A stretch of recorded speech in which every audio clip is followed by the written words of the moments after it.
শারীরিক আত্মরক্ষা কি? শারীরিক আত্মরক্ষার ক্ষেত্রে ইসলামের 1 নম্বর বিধান হচ্ছে পবিত্রতা কেন্দ্রিক ইসলামের যত হুকুম আহকাম আছে এগুলো সবগুলো মানুষকে শারীরিকভাবে সুস্থ থাকতে কোনো না কোনোভাবে সহযোগিতা করে, কোনো না কোনোভাবে সহযোগিতা করে। যেমন রাসূল সাল্লাল্লাহু আলাইহি ওয়াসাল্লাম হাদিসে বলছেন, ইযাস্তাইকাযা আহাদুকুম মিন নাওমিহি, যখন তোমাদের কেউ ঘুম থেকে উঠে, ফালা ইয়াগমিস ইয়াদাহু, সে যেন তার হাত না দেয় কোনো পাত্রের মধ্যে, হাতটা ধৌত না করা পর্যন্ত। কেননা সে জানে না আইনা বাতাত ইয়াদুহু, রাতের বেলা তার হাত কোথায় ছিল এটা সে জানে না। অতএব সকালবেলা অজু করুক, পানি খাক, কাপড় চোপড় ধরুক, যেটাই করুক, আগে যেন 2টা হাত আলাদাভাবে পরিষ্কার করে দেয়, তারপর অজু করা শুরু করুক, পানি খাক, দাঁত ব্রাশ করুক, মেসওয়াক করুক, পেশাব পায়খানা করুক, আগে যেন আলাদাভাবে 2টা হাত ধুত করে দেয়। তাহলে পরিষ্কার পরিচ্ছন্নতা সংক্রান্ত যত হুকুম আহকাম আছে, যেমন অজু যে শুধু সালাতের জন্য করতে হবে বিষয়টা এমন নয়, অজু তো সবসময় নেকির কাজ। এই জন্য করোনার সময় আমাদের আলেম ওলামাদের ব্যর্থতা, যে করোনার সময় আমাদের আলেম ওলামারা ইসলামের অজুর ব্র্যান্ডিং করতে পারে, বরং সেকুলারদের শিখিয়ে দেওয়া কথাই আমাদের আলেম ওলামারা বলেছে। সেকুলাররা বলেছে হাত ধো, সব জায়গায় লেখা আছে হাত ধোন, হ্যান্ড স্যানিটাইজার ব্যবহার করুন, হাত ধৌত করুন। তা আপনিও সেটাই ব্র্যান্ডিং করেছেন একজন আলেম হিসেবে। সেকুলার তো করবে, আপনি অ্যাজ এ আলেম বলতে পারতেন যে অজু করুন, অজু করুন, করোনা ভাইরাস থেকে নিজেকে রক্ষা করুন, বলতে পারতেন। এবং আপনাদের প্রিয় ওস্তাদ শেখ আব্দুর রাজ্জাক বিন ইউসুফকে আমি বহু জায়গায় দেখেছি, ব্যাংকে ঢুকতে বলেন, বিমানবন্দরে বলেন, যেখানেই তাকে হ্যান্ড স্যানিটাইজার দিতে এসেছে অথবা হাত ধোয়াতে এসেছে, উনি বলেছেন আমি অজু করে এসেছি এবং আমি আবার গিয়ে অজু করুন। This is the branding of অজু, এটা অজুর ব্র্যান্ডিং। রাসূল সাল্লাল্লাহু আলাইহি ওয়াসাল্লাম আমাদেরকে এত সুন্দর জিনিস উপহার দিলেন, আর আমরা সেটাকে অবহেলায়, অবলীলায় হারিয়ে দিলাম সেই সুন্নাতকে। অজু করলে শুধু কবজি পর্যন্ত ধোয়া হয় না, কোনই পর্যন্ত ধোয়া হয়, মুখমণ্ডল ধোয়া হয়, পায়ের কোন টাকনু পর্যন্ত ধোয়া হয়, এগুলো সবই তো পরিষ্কার পরিচ্ছন্নতার অংশ। তাহলে কেন আপনি অজুর ব্র্যান্ডিং করলেন না? কেন মিডিয়া দ্বারা প্রভাবিত হয়ে, সেকুলারদের দ্বারা প্রভাবিত হয়ে বরং ইসলামকে আরো ছোট করলেন? এর জবাব কে দিবে? তো ইসলামে পবিত্রতার যত হুকুম আহকাম আছে, ফরজ গোসলের নিয়ম বলেন, হায়েজ থেকে পবিত্র হওয়া বলেন, নিফাস থেকে পবিত্র হওয়া বলেন, স্বাভাবিক জুমার দিনে গোসল করা বলেন, অজু করা বলেন, খাবার গ্রহণের পূর্বে খাবারের বিষয় আলাদাভাবে আসছে, এগুলো সব পরিষ্কার পরিচ্ছন্নতা বিষয়ে যত দিক নির্দেশনা আছে, এগুলো মানুষকে অসংখ্য অগণিত রোগ ব্যাধি থেকে রক্ষা করে। দ্বিতীয় আরেকটা শারীরিক রোগ ব্যাধি থেকে আত্মরক্ষামূলক উপায় হচ্ছে খাবারের যত নিয়ম কানুন ইসলাম দিয়েছে, খাদ্য পানাহারের যত আদব কানুন ইসলামের দেওয়া আছে, এগুলো মানুষকে অসংখ্য অগণিত রোগ ব্যাধি থেকে রক্ষা করতে পারে। যেমন খাবারের যে নিয়ম কানুন আদব ইসলাম দিয়েছে, তার মধ্যে ইবনুল কাইয়িম রাহিমাহুল্লাহ একটা গুরুত্বপূর্ণ আদবের কথা উল্লেখ করেছেন। ইবনুল কাইয়িম রাহিমাহুল্লাহ বলছেন যে কেউ যদি খাবার গ্রহণ করতে চায়, সেক্ষেত্রে রাসূল সাল্লাল্লাহু আলাইহি ওয়াসাল্লামের আদেশ হচ্ছে যে যদি তোমরা খাবার গ্রহণ করো, তাহলে যেই খাবারে তোমাদের মেরুদণ্ড শক্ত থাকবে, শুধু অতটুকু খাবার তোমরা গ্রহণ করো। অমান আরাদা, আর যে ব্যক্তি চায় মেরুদণ্ড ঠিক থাকার চাইতেও বেশি খাবার গ্রহণ করবে, তাহলে সে যেন 3 ভাগের 1 ভাগের বেশি না খায়, আর 3 ভাগের 1 ভাগ বাকি রাখবে পানির জন্য, এবং 3 ভাগের 1 ভাগ বাকি রাখবে শ্বাস প্রশ্বাস চলাচল করার জন্য। এটা রাসূল সাল্লাল্লাহু আলাইহি ওয়াসাল্লামের হাদিস। এই হাদিস থেকে যে জিনিসটা বোঝা যাচ্ছে যে খাবার খেলে 3 ভাগের 1 ভাগ খেতে হবে, বিষয়টা এমন নয়। বিষয়টা কেমন?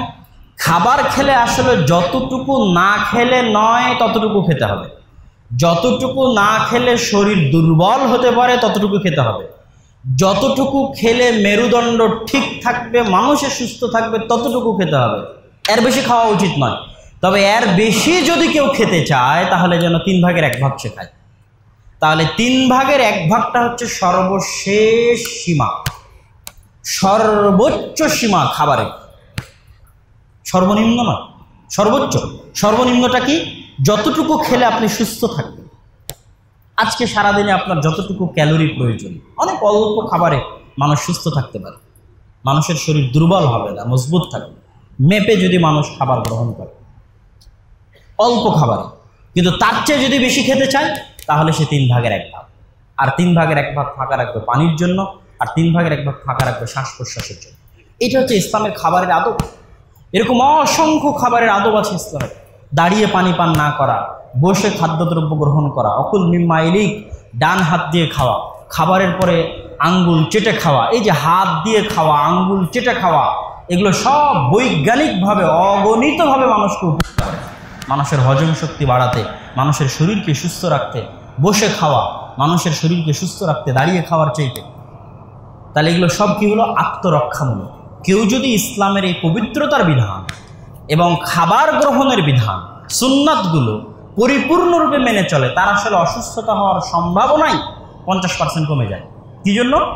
ইবনুল কাইয়িম রাহিমাহুল্লাহ বলছে, দুনিয়াতে যত অসুখ আছে সব অসুখের 80-90% আসে খাবার থেকে, পেট থেকে। যত অসুস্থতা পৃথিবীতে আছে সকল অসুস্থতার 60-70% আসে খাবার থেকে। ইসলামের খাবারের আদব মানলাম, পবিত্রতার আদব মানলাম, তাহলে তো 60-70% অসুস্থতা হওয়ার সম্ভাবনাই কমে গেল। এবার আমরা আসি সরাসরি যেই রোগগুলোর আরোগ্য রাসূল সাল্লাল্লাহু আলাইহি ওয়াসাল্লাম হাদিসে বলেছেন, তার আগে আরও কয়েকটা জিনিস ছুটে গেছে। আত্মরক্ষামূলক যে বিধানগুলো, সেগুলোর অন্যতম একটা অংশ হচ্ছে আশারুম মিনাল ফিতরা। নবী রাসূলদের যে 10টা স্বাভাবিক বৈশিষ্ট্য, এই 10টা স্বাভাবিক বৈশিষ্ট্য মানুষকে অগণিত রোগ ব্যাধি থেকে মুক্ত রাখে। সেটা কি? কাসসুশ শারিব, মোচ কাটা, ইরফাউল লিহিয়া, দাড়ি লম্বা করা, আসওয়াক, মেসওয়াক করা, ইস্তিনশাকুল মা, নাকে পানি দিয়ে নাকের পানি পরিষ্কার করা, কাসসুল আযফার, হাতের নখ কাটা, নাতফুল ইবিত, নাভির নিচের লোম, বগলের লোম পরিষ্কার করা, হালাকুল আনা, নাভির নিচের লোম পরিষ্কার করা, এই যে, এবং খাতনা করা, এই যে মোটামুটি 10টা নবী রাসূলের বৈশিষ্ট্য, ফিতরা, এই প্রত্যেকটা বৈশিষ্ট্য মানুষকে অগণিত অসংখ্য রোগ ব্যাধি থেকে মুক্ত রাখে। এগুলো স্বাভাবিক সুস্থ জীবন যাপনের অপরিহার্য অংশ, এই বৈশিষ্ট্যগুলো। তার মধ্যে বেশি উল্লেখযোগ্য হচ্ছে মিসওয়াক করা। রাসূল সাল্লাল্লাহু আলাইহি ওয়াসাল্লাম বলছেন, লাউলা আনা শুক্কা আলা উম্মতি লা আমারতুহুম বিসওয়াকি ইনদা কুল্লি সালাতিন। আমি যদি আমার উম্মতের জন্য কষ্ট মনে না করতাম, তাহলে প্রত্যেক সালাতের ওয়াক্তে মিসওয়াক করার আদেশ দিতাম, ওয়াজিব, ফরজ করে দিতাম। এবার আমরা আসি, রোগ যদি হয়ে যায় তাহলে আমাদের করণীয় কি? রোগ হওয়ার পর রাসূল সাল্লাল্লাহু আলাইহি ওয়াসাল্লাম 2টা পদ্ধতিতে আরোগ্য লাভের চেষ্টা করেছে। 1, সরাসরি চিকিৎসা, 2, ঝাড়ফুঁক। দুটাকে রাসূল সাল্লাল্লাহু আলাইহি ওয়াসাল্লাম এক জায়গায় একত্রিত করতেন বেশিরভাগ ক্ষেত্রে। যেমন একটি হাদিসে রাসূল সাল্লাল্লাহু আলাইহি ওয়াসাল্লাম থেকে বর্ণিত, লাআনাল্লাহুল আকরাবা মা তাদাউ নাবিয়্যান। একদা রাসূল সাল্লাল্লাহু আলাইহি ওয়াসাল্লামকে একটা বিচ্ছু দংশন করে। বিচ্ছু দংশন করে রাসূল সাল্লাল্লাহু আলাইহি ওয়াসাল্লাম বলেন, দাআ বিইনাইন ফীহি মাউন ওয়া মিলহুন। রাসূল সাল্লাল্লাহু আলাইহি ওয়াসাল্লাম বলছেন, তোমরা একটু লবণ এবং একটু পানি নিয়ে আসো। ফাজাআলা ইয়াদাউ মাওদিআল লাদগাতি ফিল মাই ওয়াল মিলহ। লবণ আর পানি একটু মিশিয়ে যেই জায়গায় বিচ্ছু কামড় দিয়েছিল সেই জায়গায় তিনি হাত দিয়ে লাগালেন লবণ পানি মিশ্রিত অংশ এবং ডললেন। ওয়া ইয়াকরাউ কুল হুয়াল্লাহু আহাদ ওয়াল মুআউযিদাতাইন, এবং পাশাপাশি কুল হুয়াল্লাহু আহাদ, কুল আউযু বিরাব্বিন নাস, কুল আউযু বিরাব্বিল ফালাক পড়ে ওই জায়গায় ফু দিলেন। তাহলে একই সাথে 2টা আরোগ্যের পদ্ধতি রাসূল সাল্লাল্লাহু আলাইহি ওয়াসাল্লাম অবলম্বন করছেন। একটা সরাসরি চিকিৎসা, সেটা কি? বিচ্ছুতে কামড় দিয়েছে, লবণ দিয়ে সেই জায়গায় তিনি ঘষতেছেন লবণ পানি দিয়ে। আরেকটা কি? কুল হুয়াল্লাহু আহাদ, কুল আউযু বিরাব্বিন নাস, কুল আউযু বিরাব্বিল ফালাক করে ফু দিচ্ছেন। এইটা আমাদেরকে যে জিনিসটা শিখায় সেটা হচ্ছে, আমরা যে কোনো রোগে যত ভালো চিকিৎসাই করি না কেন, সেই চিকিৎসার পাশাপাশি আমরা ঝাড়ফুঁককে আরোগ্য লাভের মাধ্যম হিসেবে ব্যবহার করতে পারি। ডাক্তার আপনার অপারেশন করছে, চলুক অপারেশন, আপনি নাসফলা গ্লাস করে ফু দেন। ডাক্তার আপনাকে ওষুধ দিয়েছে ডায়াবেটিসের, প্রেশারের, খান ওষুধ, তার পাশাপাশি নাসফলা গ্লাস করে ফু দেন। তথা যে কোনো আরোগ্য যেটাতে আপনি সরাসরি চিকিৎসা পদ্ধতি অবলম্বন করছেন করেন, কিন্তু তার পাশাপাশি রাসূল সাল্লাল্লাহু আলাইহি ওয়াসাল্লামকে বিচ্ছু কামড় দিল, রাসূল সাল্লাল্লাহু আলাইহি ওয়াসাল্লাম তো লবণ লাগালেনি, তার পাশাপাশি তিনি সূরা ইখলাস এবং নাস ফালাক করে সে জায়গায় ফু দিচ্ছেন। এটা আমাদের জন্য শিক্ষা যে আমরা যেন একসাথে দুইটা পদ্ধতি অবলম্বন করি। কেন? ওই যে লা শিফা ইল্লা শিফা, খালি কি ওষুধ খেলেই আপনি সুস্থ হবেন এর গ্যারেন্টি তো পৃথিবীতে কেউ দিতে পারবে না। আসল শিফা দানকারী কে? আল্লাহ সুবহানাহু ওয়া তাআলা। এবং ঝাড়ফুঁকের মাধ্যমে আল্লাহ সুবহানাহু ওয়া তাআলার সাহায্য প্রার্থনা করছেন। পবিত্র কোরআনের আয়াত দিয়ে যে মানুষ চিকিৎসা করতে পারে, যেগুলোতে রাসূল সাল্লাল্লাহু আলাইহি ওয়াসাল্লাম ঝাড়ফুঁক করেছেন, তার দলিল আল্লাহ সুবহানাহু ওয়া তাআলা সূরা ইসরার 82 নম্বর আয়াতে বলছেন, ওয়া নুনাজ্জিলু মিনাল কোরআনি মা হুয়া শিফাউন ওয়া রাহমাতুল লিল মুমিনিন। পবিত্র কোরআনে আমরা এমন কিছু অবতীর্ণ করেছি যার মধ্যে মানব জাতির জন্য শিফা, রোগ থেকে আরোগ্য এবং রহমত রয়েছে। এই রোগ থেকে আরোগ্য শারীরিক ও মানসিক, উভয় রোগ থেকে আরোগ্য কোরআন এবং কোরআনের আয়াতের মধ্যে রয়েছে। এবার সরাসরি রাসূল সাল্লাল্লাহু আলাইহি ওয়াসাল্লামের কিছু হাদিস পেশ করব আমরা, যেগুলোতে রাসূল সাল্লাল্লাহু আলাইহি ওয়াসাল্লাম বিভিন্ন রোগের ক্ষেত্রে বিভিন্ন চিকিৎসা তিনি বলে দিয়েছেন। আবু হুরায়রা রাদিয়াল্লাহু তাআলা আনহু থেকে বর্ণিত, তিনি বলেন রাসূল সাল্লাল্লাহু আলাইহি ওয়াসাল্লাম বলেন, আলাইকুম বিহাদিহিল হাব্বাতিস সাওদা, হে মানুষ, হে মুসলিম জাতি, তোমাদের জন্য জরুরি যে তোমরা কালো জিরা গ্রহণ করো। আলাইকুম, তোমাদের জন্য জরুরি, বিহাদিহিল হাব্বাতিস সাওদা, এই কালো জিরা গ্রহণ করা।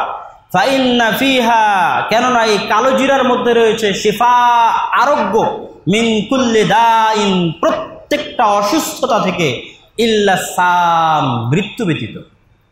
তথা মৃত্যু ব্যতীত দুনিয়ার বুকে এমন কোনো অসুস্থতা আল্লাহ সুবহানাহু ওয়া তাআলা দেননি যে অসুস্থতায় আরোগ্য সম্ভব নয় কি দিয়ে? কালো জিরা দিয়ে। অতএব আলাইকুম, অতএব তোমরা জরুরি ভিত্তিতে কালো জিরা গ্রহণ করো।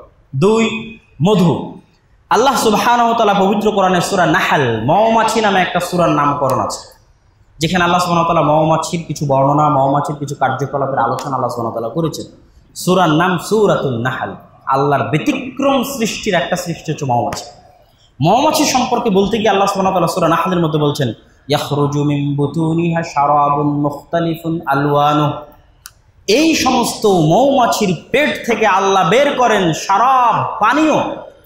ইয়াখরুজু মিন বুতুনিহা, এই সমস্ত মৌমাছির পেট থেকে আল্লাহ বের করেন শারাব, পানীয়। মুখতালিফুন আলওয়ানুহু, এক এক মৌমাছির পেট থেকে বের হওয়া পানীয়র রং এক এক রকম। মুখতালিফুন আলওয়ানুহু, সাদা, কালো, লাল, নীল, বিভিন্ন রঙের মধু আল্লাহ সুবহানাহু ওয়া তাআলা বের করেন। ফিহি শিফাউল লিন্নাস, আর এই মৌমাছির পেট থেকে বের করা মধুর মধ্যে মানুষের জন্য রয়েছে, সারা পৃথিবীর সমগ্র মানুষের জন্য রয়েছে আরোগ্য। শিফাউল লিন্নাস, মানব জাতির জন্য আরোগ্য। শুধু মুসলমানদের জন্য এই কথা আল্লাহ সুবহানাহু ওয়া তাআলা বলেননি। রাসূল সাল্লাল্লাহু আলাইহি ওয়াসাল্লামের পক্ষ থেকে মধুর ক্ষেত্রে একটা সহিহ হাদিস, আবু সাঈদ আল খুদরি রাদিয়াল্লাহু তাআলা আনহু থেকে বর্ণিত, তিনি বলেন, আন্না রাজুলান আতান নবী সাল্লাল্লাহু আলাইহি ওয়াসাল্লাম, একদিন এক ব্যক্তি রাসূল সাল্লাল্লাহু আলাইহি ওয়াসাল্লামের নিকট আসলো, এসে বলল, ইন্না আখি ইয়াশতাকি বাতনা, আমার ভাইয়ের পেটের সমস্যা হয়েছে। ইস্তাতলাকা বাতনু, তার পেট খুলে গেছে। খুলে গেছে মানে তার পেট খারাপ হয়ে গেছে, ডায়রিয়ায় আক্রান্ত, বারবার তার জরুরি প্রয়োজনে টয়লেট বাথরুমে যাওয়ার প্রয়োজন হচ্ছে। তখন রাসূল সাল্লাল্লাহু আলাইহি ওয়াসাল্লাম বলেন, ইসকিহি আসালা, তাকে মধু খাওয়াও। ফাযাহাবা সুম্মা রাজা, সে ব্যক্তি ফিরে গেল। ফিরে গিয়ে আবার আল্লাহ রাসূলের নিকটে আসলো, এসে বলল, কদ সাকাইতুহু ফালাম ইউগনি আনহু শাইআ, হে আল্লাহ রাসূল, তাকে মধু খাইয়েছি, বাড়া ব্যতীত কমেনি, পেট খারাপ বেশি হয়েছে, কমেনি। ফালাম ইয়াজিদহু ইল্লা ইস্তিতলাকান, বরং বেশি হয়েছে, কমেনি। তখন রাসূল সাল্লাল্লাহু আলাইহি ওয়াসাল্লাম বলেন, ইসকিহি আসালা, মধু খাওয়াও। আবার ফিরে গেল, আবার ফিরে গিয়ে মধু খাইয়েছে, আবার আল্লাহ রাসূলের নিকটে আসলো, এসে আবার একই কথা, হে আল্লাহ রাসূল, লাম ইয়াজিদ আনহু ইল্লা ইস্তিতলাকা, বেড়েছে বই, কমেনি, পেট আরো বেশি খারাপ হয়েছে, কমেনি। তো রাবি বলছে এই ঘটনা 3 বার অথবা 4 বার ঘটলো, তথা এই ব্যক্তি 3 বার ফেরত গেল এবং 3 বার আল্লাহ রাসূলকে এসে বলল যে আল্লাহ রাসূল, মধু খাওয়ানোর পর আরো বেড়েছে, কমেনি। তখন 4th বারের বেলা অথবা 5ম বারের বেলা রাসূল সাল্লাল্লাহু আলাইহি ওয়াসাল্লাম বলছেন, সাদাকাল্লাহ ওয়া কাযাবা বাতনু আখিক, আল্লাহ সুবহানাহু ওয়া তাআলা মিথ্যা বলেন না। আল্লাহ সুবহানাহু ওয়া তাআলা পবিত্র কোরআনে বলছেন, শিফাউল লিন্নাস, মানব জাতির জন্য আরোগ্য আছে মধুর মধ্যে, আর তুমি বলছো তোমার ভাই মধু খেলে পেট খারাপ আরো বেশি হচ্ছে। সাদাকাল্লাহ, আল্লাহ সত্যবাদী, আল্লাহ সত্য বলেছেন। কাযাবা বাতনু আখিক, তোমার ভাইয়ের পেট মিথ্যা বলছে, তুমি যাও আবারও মধু খাও। এবং শেষবারের বেলা সে ফিরে এসে রাসূল সাল্লাল্লাহু আলাইহি ওয়াসাল্লামকে বললেন, হ্যাঁ আমার ভাই আরোগ্য লাভ করেছে। তো এই হাদিসে রাসূল সাল্লাল্লাহু আলাইহি ওয়াসাল্লাম খুব শক্তভাবে মধু থেকে আরোগ্য লাভের বিষয়ে খুব শক্তভাবে বললেন, যেহেতু আল্লাহ পবিত্র কোরআনে বলেছে যে শিফাউল লিন্নাস, মধু মানুষের আরোগ্য। এবং রাসূল সাল্লাল্লাহু আলাইহি ওয়াসাল্লাম শেষ বাক্যের উপর প্রতিষ্ঠিত থাকলেন। হাদিস সহিহ মুসলিমের 3 নাম্বার হিজামা। রাসূল সাল্লাল্লাহু আলাইহি ওয়াসাল্লাম বলেছেন, ইন্না আফদালা মা তাদাওয়াইতুম বিহিল হিজামা আও হুয়া মিন আমসালি দাওয়াইকুম। হে দুনিয়ার মানুষ, তোমরা যা যা দিয়ে চিকিৎসা করে থাকো, অ্যালোপ্যাথিক চিকিৎসা, হোমিওপ্যাথিক চিকিৎসা, গাছগাছালির চিকিৎসা, অপারেশন, যা কিছু দিয়ে তোমরা পৃথিবীতে চিকিৎসা করে থাকো, আফজাল মা তাদাওয়াইতুম বিহ, সকল চিকিৎসার মধ্যে সর্বশ্রেষ্ঠ চিকিৎসা হচ্ছে আল হিজামা আও আমসালু দাওয়াইকুম, অথবা তোমরা যত ওষুধ গ্রহণ করে থাকো সকল ওষুধের মধ্যে শ্রেষ্ঠ ওষুধ হচ্ছে আল হিজামা, হিজামা করা। রাসূল সাল্লাল্লাহু আলাইহি ওয়াসাল্লামের হাদিস, রাসূল সাল্লাল্লাহু আলাইহি ওয়াসাল্লামকে যখন বিষ দেওয়া হয়েছিল, সেই বিষের প্রভাব থেকে বাঁচতে স্বয়ং রাসূল সাল্লাল্লাহু আলাইহি ওয়াসাল্লাম হিজামা করেছিলেন। এবং হিজামা করার সুন্নতি তারিখ হচ্ছে কানে ইয়াহতাজিমুল সাবাআতি আশার, চন্দ্র মাসের 17 তারিখ, চন্দ্র মাসের 19 তারিখ, চন্দ্র মাসের 21 তারিখ। যেহেতু চন্দ্রের উত্থান পতনের সাথে যেমন জোয়ার ভাটার সম্পর্ক থাকে, তেমন মানুষের রক্তের গরম হওয়া এবং ঠান্ডা হওয়ার সম্পর্ক থাকে। চন্দ্রের উত্থান পতনের সাথে, চন্দ্র আজকে নতুন তারিখ, তারপরে চন্দ্র আজকে পরিপূর্ণ পাচ্ছে, অমাবস্যা, পূর্ণিমা, চন্দ্রের উত্থান পতনের সাথে যেমন সমুদ্রের জোয়ার ভাটার সম্পর্ক থাকে, ঠিক তেমন মানুষের রক্তের প্রচলন, রক্ত কেমন গতিতে চলতেছে, রক্তের অবস্থান কেমন, এটার সম্পর্ক চন্দ্রের সাথে থাকে। তো যেহেতু হিজামাটা হচ্ছে রক্ত বের করা, শরীর থেকে পচে যাওয়া, গলে যাওয়া রক্ত বের করা, কাপিং বলা হয়, আধুনিক যুগে ইংরেজিতে বলা হয় কাপিং। তো এই জন্য হিজামার সুন্নতি তারিখ রাসূল সাল্লাল্লাহু আলাইহি ওয়াসাল্লাম বলেছেন 17, 19 এবং 21 আরবি মাসের চন্দ্র তারিখ অনুযায়ী। 5 নাম্বার আজওয়া। রাসূল সাল্লাল্লাহু আলাইহি ওয়াসাল্লাম বলেছেন, মান তাসাব্বাহা বিসাব'i তামারাতিন মিন আজওয়া, যে ব্যক্তি সকাল করবে 7টা আজওয়া খেজুর খাওয়ার মাধ্যমে, যে ব্যক্তি সকালে 7টি আজওয়া খেজুর খাবে, লাম ইয়াদুররুহু যালিকাল ইয়াওম, ওই দিন, যেই দিনে সে 7টা আজওয়া খেজুর সকালে খাচ্ছে, ওই দিন সারা দিন তাকে কোনো বিষ এবং কোনো জাদু কোনো ক্ষতি করতে পারবে না।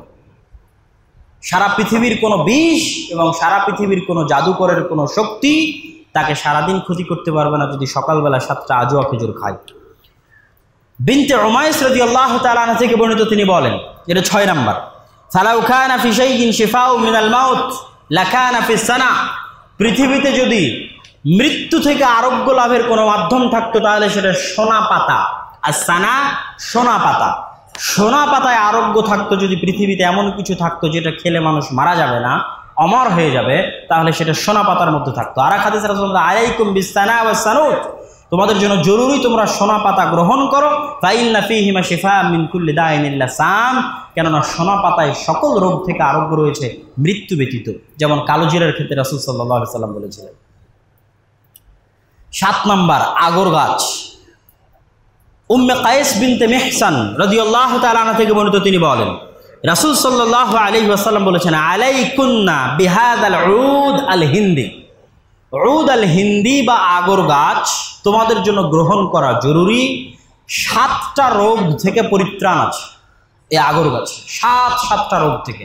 তার মধ্যে 2টা রোগের কথা আল্লাহ রাসূল নিজে বলে দিয়েছেন। এক, ফুসফুস জনিত যে কোনো রোগ, শ্বাসকষ্টের প্রশ্বাস হতে পারে, নিঃশ্বাসের সমস্যা হতে পারে, করোনা ভাইরাসও হতে পারে, ফুসফুস জনিত যে কোনো রোগ এবং গলার প্রদাহ জনিত যে কোনো রোগ থেকে আরোগ্য রয়েছে এই গাছে। আরও 5টা কি, সেটা রাসূল সাল্লাল্লাহু আলাইহি ওয়াসাল্লাম বলেননি। যায়েদ ইবনে আরকাম রাদিয়াল্লাহু তাআলা আনহু থেকে বর্ণিত, তিনি বলেন, রাসূল সাল্লাল্লাহু আলাইহি ওয়াসাল্লাম বলেছেন, তাদাওয়াউ মিন যাতিল জামবি বিল কুসত আল বাহরি, তোমরা কুসত আল বাহরি, এই কুসত আল বাহরিটা কি, এটার সরাসরি আরবি থেকে বাংলা খুঁজে বের করা অনেক সময় কষ্ট হয়। তো কেউ বলেছে কেও গাছ, কোথ গাছ, খয়ের গাছ, চন্দন গাছ, কস্টাস, ইংরেজি নাম হচ্ছে কস্টাস, COSTUS। তো আল কুসত আল বাহরি এবং জাইতুন তথা জাইতুন এবং কুসত আল বাহরি তোমরা গ্রহণ করো, এটার মধ্যে আরোগ্য রয়েছে। জ্বরের ক্ষেত্রে রাসূল সাল্লাল্লাহু আলাইহি ওয়াসাল্লাম বলেছেন, ইন্নাল হুম্মা ফাওরুম মিন ফাওরি জাহান্নাম, জ্বর হচ্ছে জাহান্নামের তাপগুলোর একটা তাপ, জাহান্নামের গরমের একটা গরমের অংশ হচ্ছে জ্বর। ফাতফিউহা আনকুম বিমা, অতএব তোমরা জাহান্নামের আগুনকে নিভাও পানি দিয়ে। তথা জ্বরে মাথায় পানি দেওয়ার যে প্রচলন আমাদের সমাজে আছে, সেটা রাসূল সাল্লাল্লাহু আলাইহি ওয়াসাল্লামের হাদিস দ্বারাও প্রমাণিত।